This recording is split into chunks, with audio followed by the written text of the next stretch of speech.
Bom dia a todos. Uma alegria, bom dia. Uma alegria poder começar essa jornada do CIPAC Brasil. Queria, antes de mais nada, agradecer e enaltecer o papel do deputado Eduardo Bolsonaro em promover esse extraordinário evento junto com os organizadores. Queria saudar duas pessoas, Sua Alteza Dom Bertrand de Orleans e Bragança,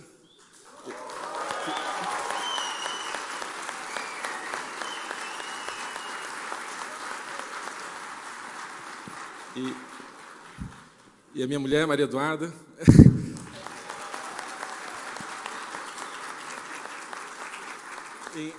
em nome dos quais saúdo todos os presentes aqui. Eu gostaria de começar perguntando, o que nós queremos? O que nós queremos, nós que estamos aqui reunidos? E eu proponho uma resposta que eu vou tentar comentar. A resposta seria, nós queremos mudar o mundo. Nessa resposta, nós temos três termos, né? Sujeito, verbo e predicado.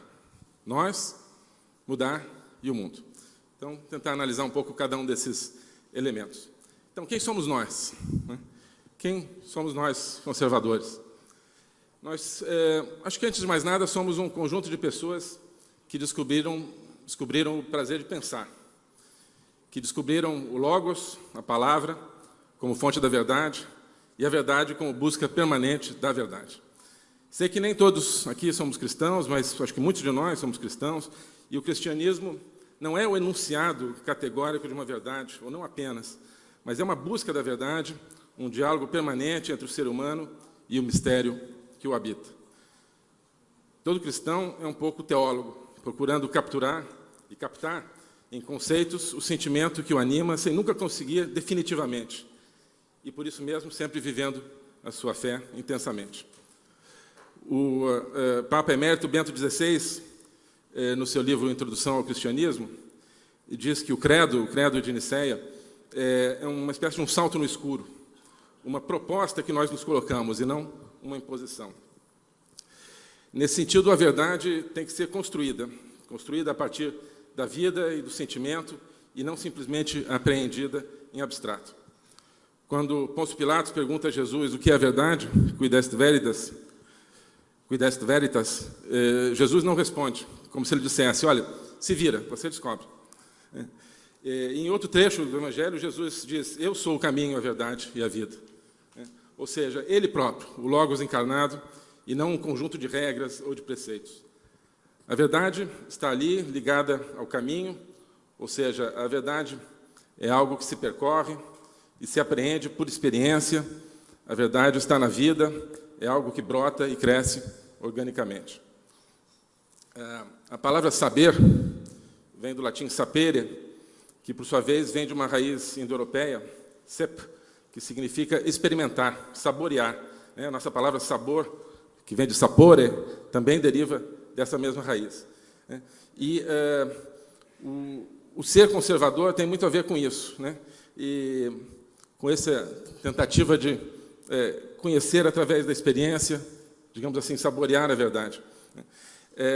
E talvez por essa razão, e não por coincidência, exista tanta afinidade, embora não coincidência, entre a atitude conservadora e a fé cristã.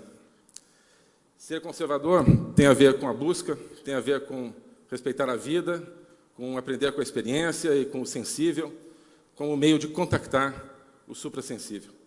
Tem a ver com a organicidade, tem a ver com o Logos, que transcende a pura lógica, com a tradição, com aquilo que cresce espontaneamente e se revela, com o natural, com o nascimento, com a nação, todos vindos da mesma raiz, com a natureza, que em grego physis, que, segundo Heráclito, se revela escondendo-se.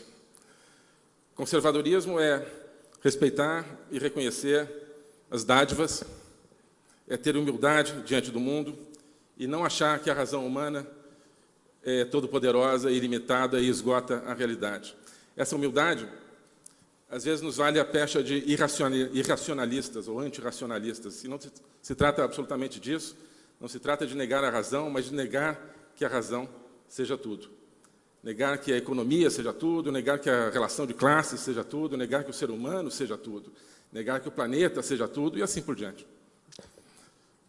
Só tudo é tudo. Isso é o que disse uma vez um certo escritor conservador, há muitos anos,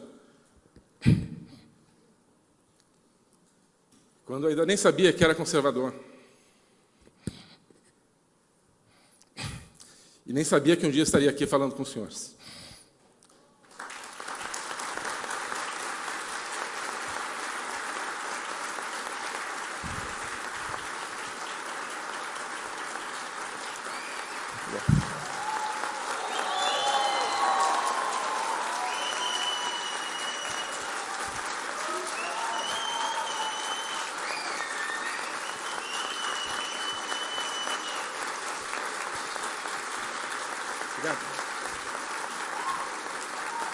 Obrigado.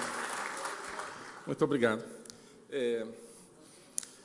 Só tudo é tudo poderia ser uma das definições do conservadorismo, dessa atitude de humildade intelectual diante da dádiva do mundo e da incompletude da razão. Isso tudo constitui esse apego e esse respeito do conservador pelas tradições, pela cultura, pela família, etc. O conservador é aquele que ama o que não consegue explicar, mas aquilo que sente. Como a liberdade, por exemplo. Como dizia Cecília Meirelles, liberdade é essa palavra que não há quem explique e não há quem não entenda. Por isso tudo, o conservador é o sujeito menos preconceituoso que existe. Os nossos adversários é que gostam de pensar por preconceitos, por rótulos, por estereótipos, por palavras de ordem, por clichês. Para os nossos adversários, existe o gay, existe a mulher, existe o operário. Antigamente, né, se falava o operário, o camponês. Né? Para nós, conservadores, existe essa ou aquela pessoa. Homens e mulheres, gays e heterossexuais, trabalhadores no campo, na indústria, etc., etc. Cada um com a sua personalidade, cada um com o seu pedaço de verdade insubstituível. O esquerdismo é totalitário por isso, porque quer totalizar o indivíduo a partir de uma de suas qualidades ou de uma de suas características, seja a sua posição social, seja a sua orientação sexual, etc., etc. Mas nós dizemos, só tudo é tudo. Aliás, acho que nem mesmo tudo é tudo. E esse algo que falta em tudo, talvez seja Deus, ou pelo menos a abertura para Deus. Alguns dizem que existe, né, um totalitarismo de esquerda e um totalitarismo de direita. Isso não é verdade. O totalitarismo é o oposto do conservadorismo. Então, se nós definimos, como temos que definir que o conservadorismo é a direita, a verdadeira direita, todos os totalitarismos estão do outro lado, estão na esquerda. Bem?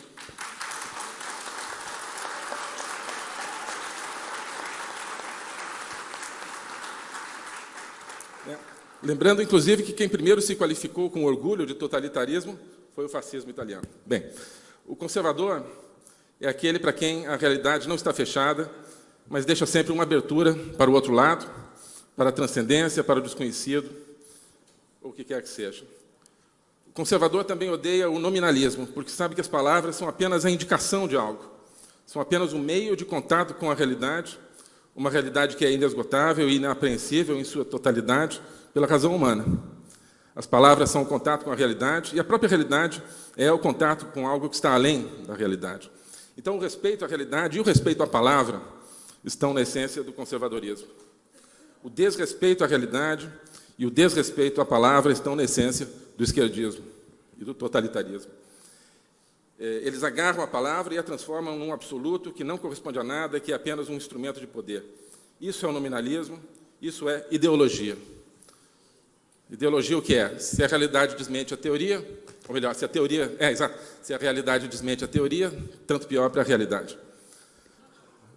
Por exemplo, a esquerda diz, nossa casa está em chamas.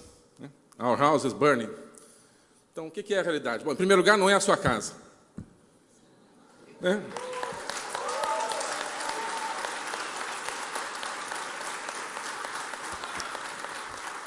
E, em segundo lugar, não está em chamas. Mas isso não interessa. E eles continuam repetindo o mantra. Ou então a esquerda diz, Estados Unidos deixam de apoiar o Brasil para a OCDE. Aí vem a realidade, né? A realidade, vem e o presidente Trump diz: os Estados Unidos apoiam o Brasil para o OCDE. Né? Vem e apoia o presidente Jair Bolsonaro. O secretário Mike Pompeo diz: apoiamos entusiasticamente o Brasil para o OCDE. E o que a ideologia faz diante desses fatos? Reconhece? Não. Reconhece o erro? Nunca. Apenas metamorfoseia a mentira. A direita, o conservadorismo, significa humildade diante da realidade, palavras como instrumento para a busca da verdade. A esquerda, a ideologia, significa arrogância diante da realidade, utilização das palavras como escravas da ideologia e mecanismos de controle mental. Por isso, também não é correto falar em uma ideologia conservadora por oposição a uma ideologia esquerdista. Ser conservador é ser contra a ideologia, é procurar a verdade na própria vida. Quando dizem que somos ideológicos porque lutamos contra a ideologia, isso justamente é uma aplicação da ideologia, é uma manipulação de palavras para propagar uma mentira. Hoje, no mundo, nós temos o embate entre a verdade, ou seja, o exercício humilde da busca da verdade, respeitoso diante da realidade, da linguagem, das tradições e sabedorias herdadas, respeitando os indivíduos com seus sentimentos e experiências únicas. De um lado isso, a verdade. De outro lado, a ideologia. Então, acho que isso é um pouco do que somos nós. E o mundo esse que nós queremos mudar. O mundo hoje é fundamentalmente isso, a verdade contra a ideologia. O mundo de hoje começou, acredito, no século XVIII, com os iluministas, Voltaire e sua turma. Voltaire começou a querer lacrar, né?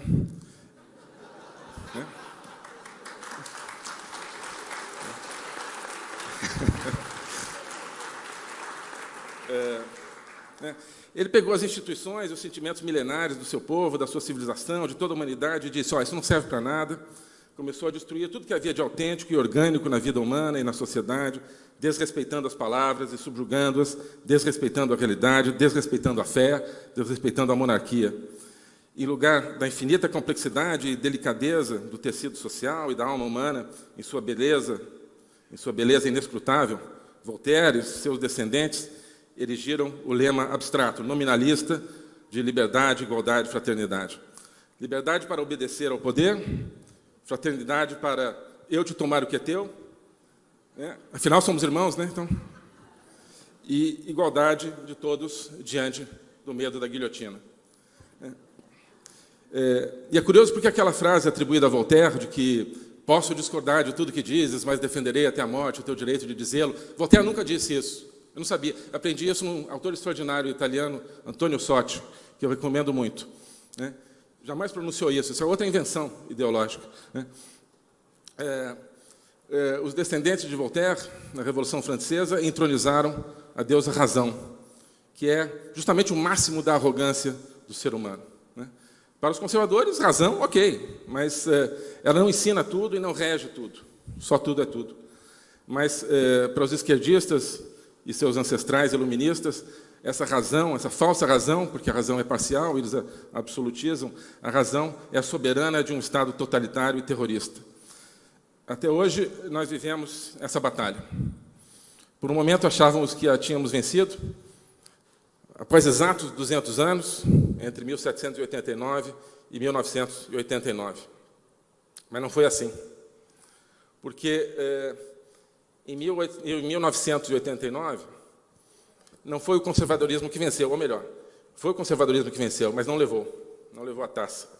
O Ocidente achou que tinha vencido por causa da superioridade econômica do capitalismo sobre o socialismo, e que isso não tinha nada a ver com a superioridade espiritual da atitude conservadora sobre a atitude totalitária. Assim, o Ocidente se entregou ao vazio. Ele não deu a taça ao conservadorismo, como deveria ter dado. Né? Não entendeu que a atitude conservadora está na base da economia de mercado, e não o contrário. Não é a economia de mercado que está na base da atitude conservadora. Né? E muito menos a atitude conservadora se esgota na economia de mercado, ela vai muito além. Né? O capitalismo não é um sistema, no sentido de que ele não é desenhado pela razão, por essa razão arrogante, mas ele surge espontânea e organicamente do próprio funcionamento da realidade. No capitalismo, age a atitude de humildade conservadora, segundo a qual a razão humana não consegue dominar, a partir de um ponto central, a complexidade da realidade, no caso, a complexidade das trocas econômicas. Ali age o princípio de que só tudo é tudo, de que somente o conjunto dos atores econômicos, trocando informações através dos mecanismos de mercado, permite à sociedade desenvolver suas capacidades produtivas, com um sentido de movimento constante e incompletude em direção ao futuro.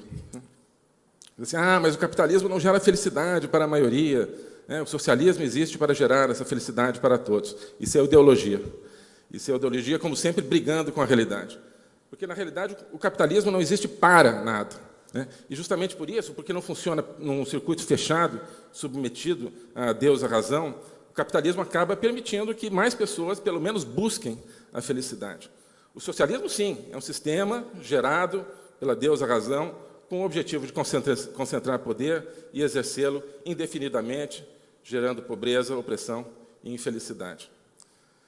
No mundo normal, as pessoas diriam, bem, então está provado, né? O capitalismo é melhor, então vamos em frente. Mas no mundo em que a ideologia continua vicejando e secretando suas mentiras, não existe isso de, ok, erramos, vamos corrigir. Não, isso não existe, né? Como não existe por parte da imprensa, ou grande parte da imprensa, porque o erro não era um erro honesto de quem estava preocupado em procurar a verdade. E não encontrou, e humildemente reconhece isso. O erro era proposital. Então, quando o erro se revela e fica impossível sustentá-lo, a esquerda não admite simplesmente o erro. Ela substitui por um outro erro, por um erro diferente, e começa um outro processo de mentiras. Quando os erros do sistema econômico socialista ficaram evidentes, a esquerda mudou de erros. Criou a ideologia de gênero, criou todo o aparato do politicamente correto, recriou a raça como fator determinante do ser humano, o racialismo, e criou o climatismo. Aqui é importante dizer o que a gente entende por climatismo. Eu diria que o climatismo está para a mudança climática, assim como o globalismo está para a globalização. Globalização é um fenômeno econômico que foi capturado por uma ideologia. Isso se tornou o globalismo. A mudança climática é a mesma coisa, é um fenômeno que precisa ser estudado e deveria ser estudado de maneira serena, racional, mas também foi capturado por uma ideologia, né? Então, é preciso discutir a mudança climática. É preciso discutir o ritmo do aquecimento global. Pouca gente sabe, por exemplo, que o ritmo atual de aquecimento, desde o final dos anos 70, é de 0,13 graus centígrados por década, o que, somado ao aquecimento que já existe hoje, desde o começo da Idade Industrial, projetado até o final do século, daria um aquecimento de mais ou menos 1,9 graus centígrados em relação ao patamar dos anos 1850 até o final do século XX, né? Então, isso tudo que se propala como já do jeito atual, do jeito que são as emissões, do jeito que a natureza se comporta, já estamos dentro disso que é considerada a meta do aquecimento de 2 graus centígrados até o final do século. Só que ninguém fala disso. Bem, é preciso falar, é preciso discutir. Vamos controlar as emissões? Bora controlar as emissões, né? Então, o Brasil é responsável por entre 2% e 3% do total de emissões de CO2. A China é responsável por cerca de 25%. E, no entanto, o Brasil assumiu e vai manter compromissos rígidos de controle de emissões. A China só começa a ter que, de acordo com o Acordo de Paris, controlar suas emissões a partir do ano 2030. Né? Então, nenhuma crítica à China. A China, ao contrário, negociou muito bem. Queria que os nossos negociadores tivessem negociado tão bem como os negociadores chineses. Né? Outro ponto, os Estados Unidos saíram do Acordo de Paris e são o único país desenvolvido que tem conseguido reduzir as suas emissões de CO2. Por quê? Pelos mecanismos de mercado, pela substituição de fontes de energia, pelo gás natural e outros elementos. No entanto, o Brasil e os Estados Unidos são os países mais vilipendiados nessa questão, né? Que são aqueles que cumprem, um deles nem está no acordo, cumpre, e o Brasil também, os seus compromissos. Então, quando surge uma coisa que, um sistema de pensamento, que é o que eu chamo de climatismo, que começa a ser usado não para... que você abandona a discussão dos fatos e começa a ser usado para intervir na economia, controlar a economia, intervir na educação e contestar a sua soberania. Né? A gente fala, eu me pergunto assim, será que tem mutreta? Bom, bem, então, existe hoje, esse mundo que nós queremos mudar, existe hoje todo um arco ideológico, que vai desde o socialismo do século XXI, praticado aqui em alguns países da América do Sul, como a Venezuela, né? Socialismo clássico, passando pelo politicamente correto e o racialismo nos Estados Unidos, por exemplo, e na Europa, pelo climatismo, sobretudo na Europa, né? E contendo também umas estranhas sobrevivências do maoísmo nos principais pensadores de esquerda hoje, como Alain Badiou e Slavoj Žižek. Esse arco todo é um contínuo e funciona todo ele junto. Né? Então, como é que isso funciona? Por exemplo, né, essa moça, Greta Thunberg, né, no mesmo dia em que ela foi falar nas Nações Unidas, eu recebi uma foto, alguns devem ter recebido, de uma menina na Venezuela que tem 14 anos e pesa 14 quilos, né, pela fome gerada por esse regime horroroso. Né? E a Greta, ali, 16 anos, quase a mesma idade, bem alimentada, bem nutrida, acolhida nas Nações Unidas. Né? A mesma Nações Unidas que não faz nada por essa menina de 14 anos com 14 quilos na Venezuela. Né?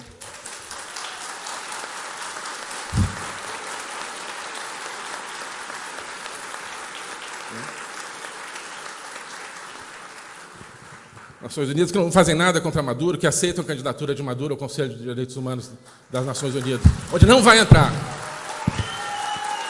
Porque o Brasil e outros países não vão deixar, não porque a ONU não vai deixar. Então, eu que pergunto, how dare you? Okay? How dare you?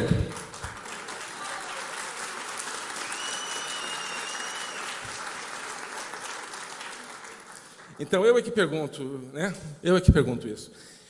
É claro que existe um arco reunindo todos esses elementos da ideologia. E esse arco está funcionando em uníssono contra o Brasil. Cadê o... Por quê? Porque o Brasil é um país conservador, né, que está enfrentando esse arco de frente, em toda a sua extensão. Né? Nós imaginaríamos que esse novo Brasil deveria ser acolhido e elogiado nesse mundo das democracias liberais, por ser uma democracia liberal, vibrante, uma economia que se abre ao mundo e que cuida do seu povo, que cuida, inclusive, do seu meio ambiente, muito mais do que antes. Né? Imaginaríamos que o Brasil deveria ser acolhido no mundo dos direitos humanos, porque luta pela liberdade, democracia e direitos humanos na Venezuela e em tantos outros lugares. Mas não. Né? Nenhuma dessas cartas serve. A carta que serve é aquela que sempre é usada para nos atacar, que hoje é a carta ambiental. Então, esse mundo, esse arco ideológico do cinismo, é aquilo que nós queremos mudar. E como fazê-lo? Então, mudar. Como?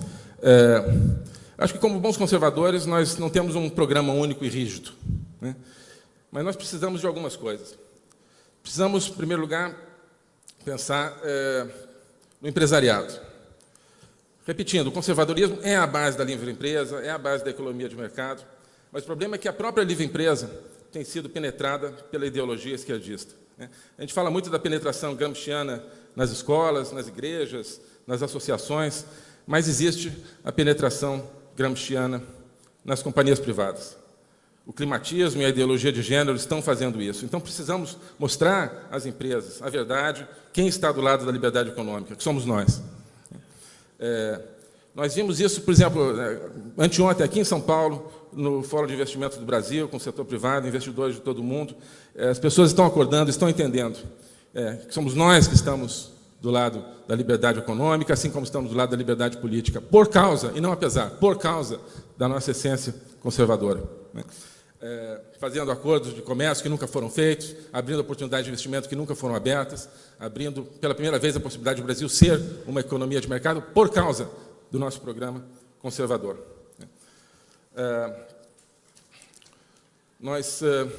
Outro ponto, nós precisamos trabalhar incansavelmente, 100%, 24 horas por dia, na liberdade da internet. Internet igual democracia.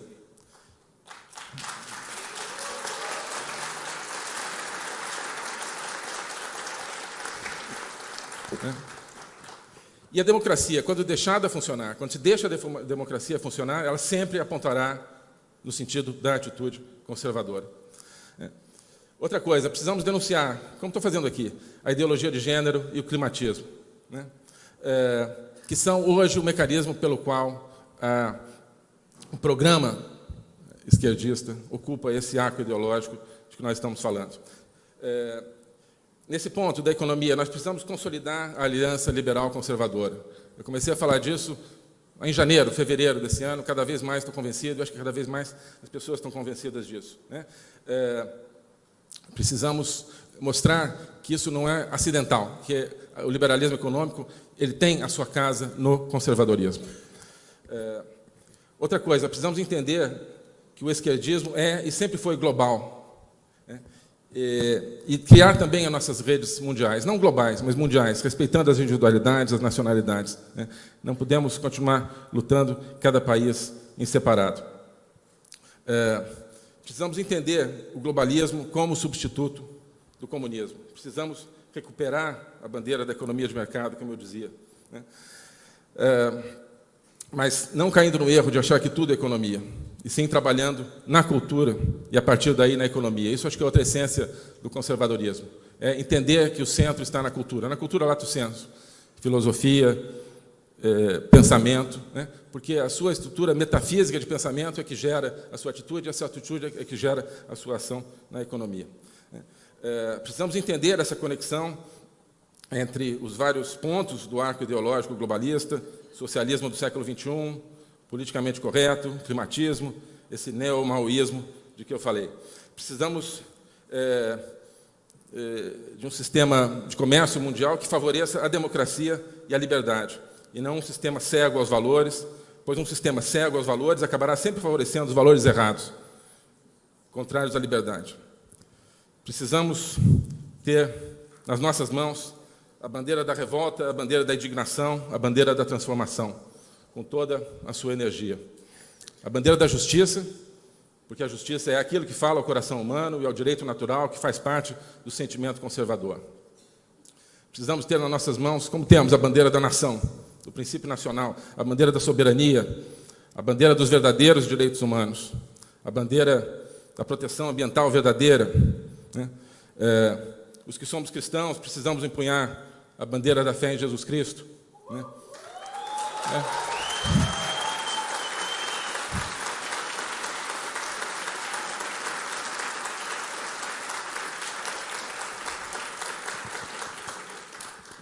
Jesus Cristo, que para nós é Deum verum de Deo vero, Theon alethenon ex Theu alethinu, Deus verdadeiro de Deus verdadeiro, Shu Zi Zhen Tianzhu de Zhen Tianzhu.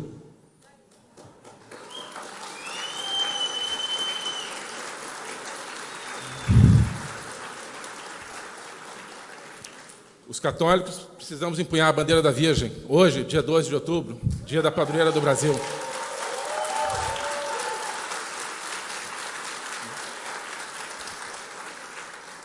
E eu acho que nós estamos empunhando todas essas bandeiras. A bandeira da liberdade, que é fundamental, é nossa, talvez a mais sagrada de todas. Com essas bandeiras, nós empurraremos todo esse arco ideológico globalista de volta para onde veio. E o Itamaraty, para finalizar, o Itamaraty está junto nessa tarefa. O Itamaraty desceu do seu pedestal, onde fingia ser uma estátua, para não ter que se meter com os negócios do país. O Itamaraty não é mais uma estátua num pedestal, o Itamaraty faz parte desse trabalho nosso aqui, do trabalho do...